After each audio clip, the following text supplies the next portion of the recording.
I live in Brunswick, which is on the southwestern corner of the county. I spent 20 years in the Army. I graduated from Middletown High School when I was 1979, and shortly thereafter, my then girlfriend, now wife, got pregnant, and we had a son that was born premature. Our son was born weighing 3 pounds 10 ounces, and I could hold him in my hand like this. And so he has done well. He is now living in Savannah, and he works for the school system down there. And however, what happened is after he was about a year old, we were having a whole lot of medical bills, and I needed health insurance that would cover a pre-existing condition like a premature birth. The only way I could get that was to join the Army. I don't think you should have to put your life on the line to get health care for your sick child. So that's why I support Medicare for all. So if you have the card, you'll see the top thing.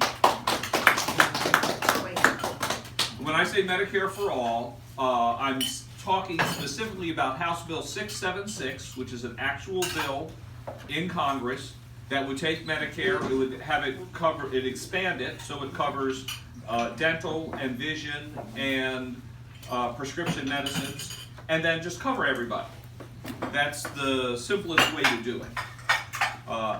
If you look down further on the card, you'll see that I also support the fight for a living wage. That starts with the fight for 15, but it doesn't end there. And I say that because during that time, before I joined the military, my wife and I were working 3 jobs between us while trying to go to college. And I will tell you that $15 an hour today is not enough to put a roof over your head, and it's certainly not enough to provide for a family, especially not here in Maryland. And so we need to increase those wages, and that's the first step towards addressing the income inequality.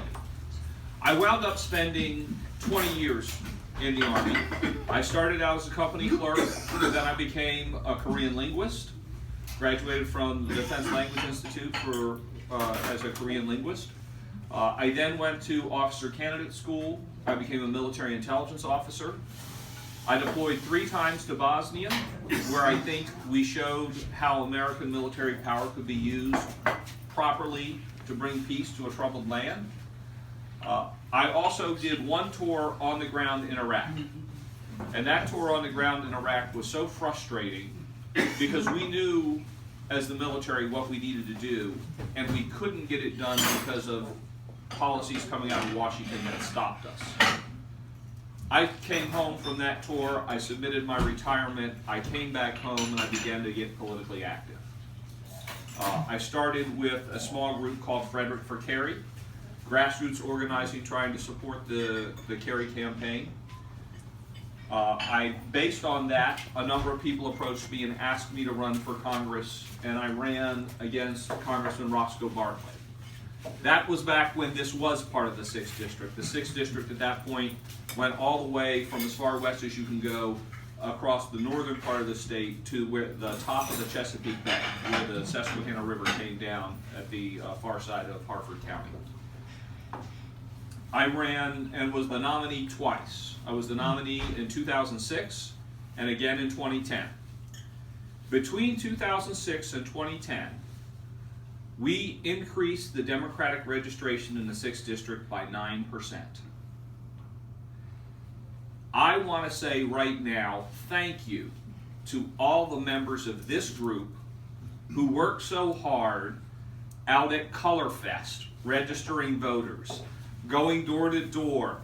There was so much work that we did to achieve that kind of change. And it didn't happen just because of me. That happened because we had hundreds of people all across the 6th District who were motivated and trying to get change, because when I looked at this when I was first considering that run, people said, look, there's no way you can win. Roscoe Bartlett's in there. There's a Republican advantage of 14% in this district. What's the point? And my philosophy, really, I'll quote Angela Davis, there are some times when you have to accept that which you cannot change, but there are some times when you need to change that which you cannot accept. Good. That was where we were in 2006, and we set out to change that, and together we did, because that shift of 9% wasn't enough to flip the district by itself, but it was enough to get the attention of the people in Annapolis. And the people in Annapolis, then when it came time to do the redistricting, they gerrymandered differently. It's before they had gerrymandered and they packed every Republican they could find into this one district. This time they packed all the Republicans into the first district, which is unfortunate. But that's what they, yes, it is unfortunate for the first district, but it is good for us here in Vermont. So in 2012, I did not run. I had some health issues that were impacting that, and I said I'm not going to make. I made the decision not to run. But at the end of 2012, we had a Democratic congressman, a Democratic governor, and a Democratic president, and I said, now that's something I can live with. So I kind of pulled back from political activity for a while, and what I did for the last 4 years is I served as the director of operations of a green energy research company called Frederick. And our company has gotten 2 patents on our conductive polymer technology. So we are actually creating new materials that didn't exist 4 years ago that should be useful for solar panels, for advanced batteries and supercapacitors for energy storage. I really believe that the next big breakthrough in the energy field will be how do we store the renewable energy so that we have energy when the sun's not shining and the wind's not blowing. That's where we need our next breakthrough. If we can come up with lighter batteries that hold more electricity, then that makes battery-powered cars that much more effective and that much more efficient. So if you look under the environment, you'll see that I say that we need to take immediate action to roll back climate change. I'm somebody who doesn't just say that. I actually spent the last 4 years working to try to find the solutions to help do that. And I want to emphasize that it's not good enough just to stop carbon pollution.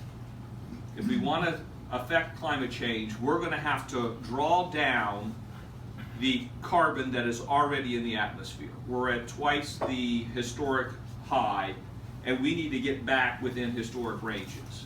So one of the policies I advocate for is that we create an ARPA-C, an Advanced Research Projects Agency for carbon.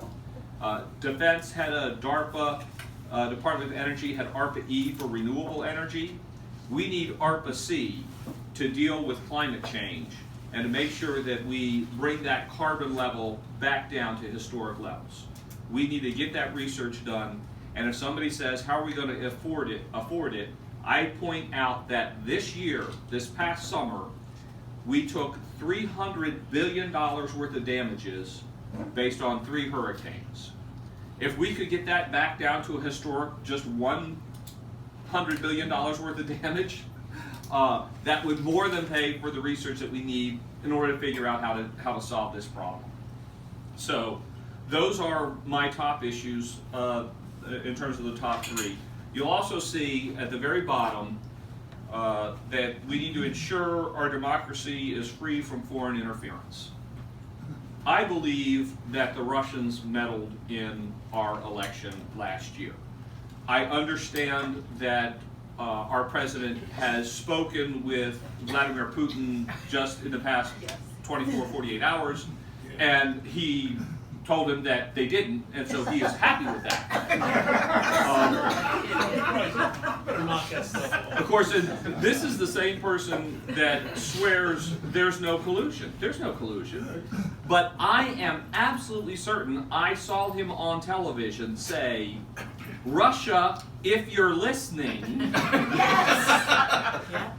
if you could find those 30,000 missing Hillary Clinton emails, you would be handsomely rewarded. And I think that's collusion. I'm certain it is.